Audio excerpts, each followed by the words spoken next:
And joining me now for an exclusive interview is Daniel Fried, former US Ambassador to Poland. Good evening, Mr. Ambassador. Good evening. Let's start with this American seizure of a Russian-flagged oil tanker in the North Atlantic linked to Venezuela. Is this within Donald Trump's right, or has he crossed arguably another red line after the arrest of Nicolas Maduro?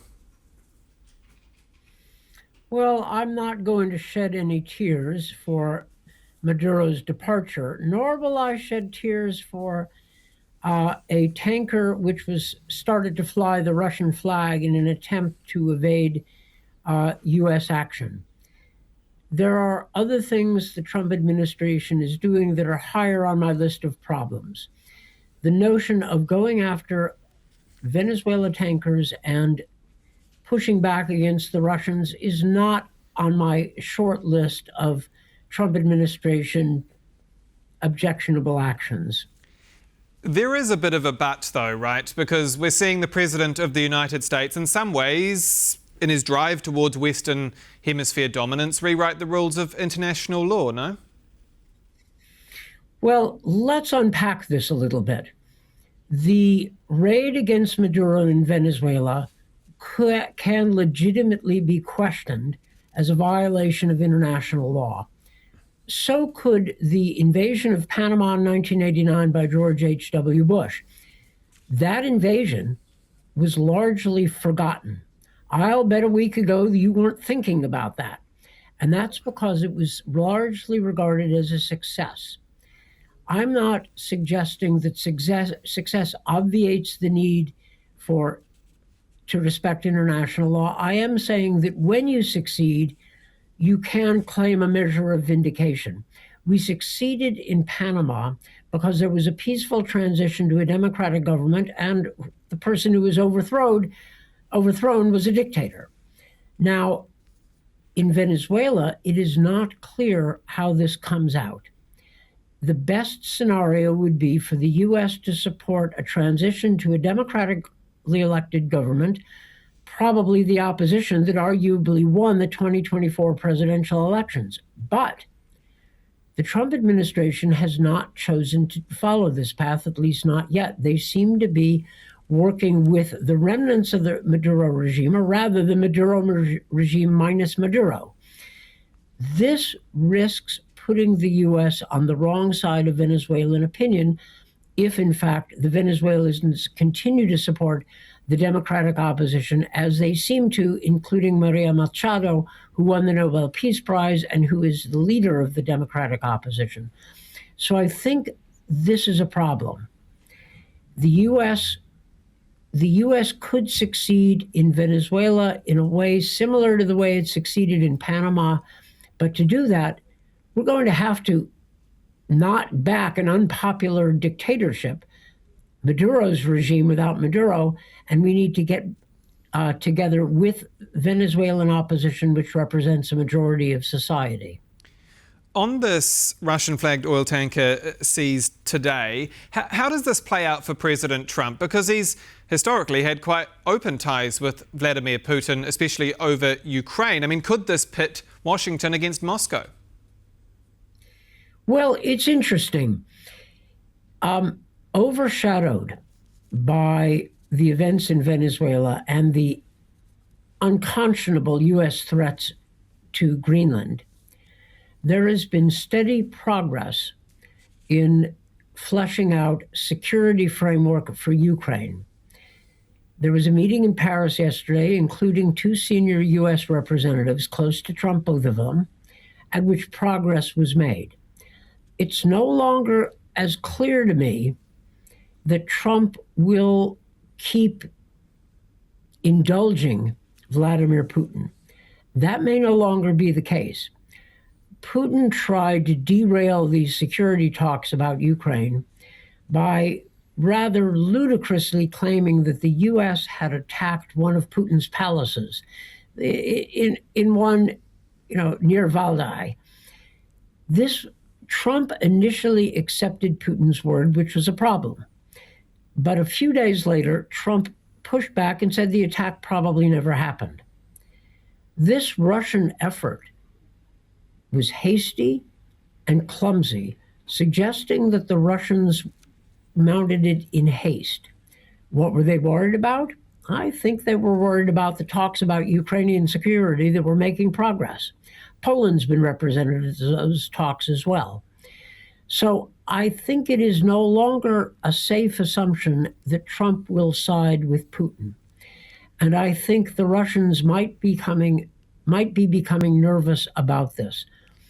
I'm not confident that the US will end up backing Ukrainian security, but this is certainly a growing possibility, and I welcome it. You mentioned Greenland. As we go to air tonight, we're hearing that Marco Rubio will meet with Danish officials next week to talk about Greenland. He also says Donald Trump wants to buy the island. Is this all about pressuring Copenhagen into a business deal, Mr. Ambassador? And why does America need to own the islands to deliver security? Well, the United States does not need to annex Greenland. There is no good reason for threatening our Danish ally and threatening Greenland.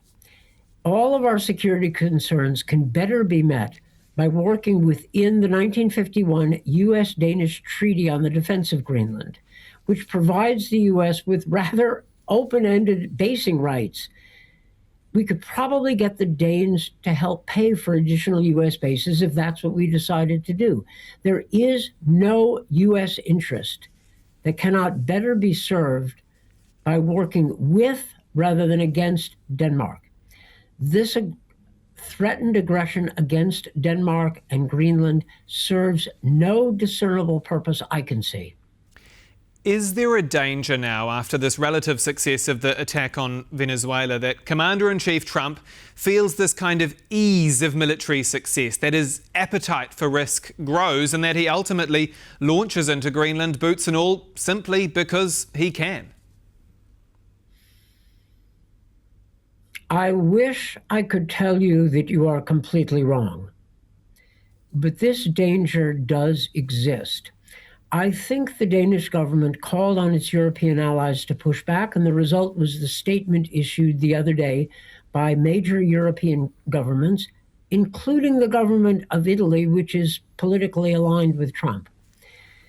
I think that the more Europe pushes back in a judicious way, but clearly, so that Trump knows this will not be accepted easily by Europe, the chances of him actually acting in an aggressive fashion drop. However, this is not a happy place to be. It is frankly dishonorable. Greenland has done nothing to warrant this. Denmark has been a stalwart ally of the United States.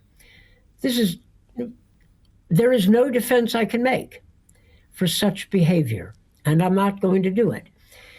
For Venezuela, there is at least a case, and frankly, I'm not going to shed any tears about Maduro's departure. You can make a case for what the Americans have done. I cannot make any reasonable case for threatening Denmark and Greenland. To be clear, if the president uses force to take over Greenland, that's the end of the NATO alliance, right? Well, I don't know what the implications would be. It would be a body blow to transatlantic solidarity. It would mean that the United States was behaving as one of the aggressor nations that we used to oppose. Our old enemies from the 20th century behaved in an aggressive fashion. It is disgraceful to see the United States considering doing the same. So I don't like that at all. And I think that Europe is well advised to keep sending the signals to Trump that we cannot get away with anything like this cost-free. We're running out of time, but I very briefly want to ask you about the Nordics, Baltics, the likes of Poland and all of this, because do you expect those countries so closely positioned geographically between Russia and the West soon to face this defining choice, either be loyal to Washington or be loyal to your own European allies? It's a choice that Poland should not be forced to make. You've asked a fair question. There is no comfortable answer.